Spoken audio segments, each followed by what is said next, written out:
জুলাই আগস্টের গণঅভ্যুত্থানে সংগঠিত মানবতা বিরোধী অপরাধের মামলায় আওয়ামী লীগের সাধারণ সম্পাদক ওবায়দুল কাদের সহ দলটির শীর্ষ 7 নেতার বিরুদ্ধে অভিযোগ গঠনের মাধ্যমে বিচার শুরুর আদেশ দিয়েছেন ট্রাইব্যুনাল।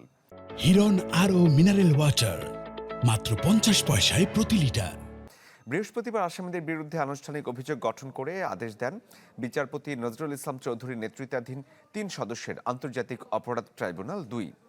আগামী 17 ফেব্রুয়ারি এই মামলার সূচনা বক্তব্য উপস্থাপন এবং সাক্ষ্য গ্রহণ শুরুর জন্য দিন ধার্য করা হয়েছে। এই মামলায় ওবায়দুল কাদের ছাড়া অন্য আসামিরা হলেন আফম বাহাউদ্দিন নাসিম, মোহাম্মদ আলী আরাফাত, শেখ ফজলের শামস পরশ, মাইনুল হোসেন খান নিখিল, ছাত্রলীগের সাদ্দাম হোসেন এবং ওয়ালি আসিফ ইনান।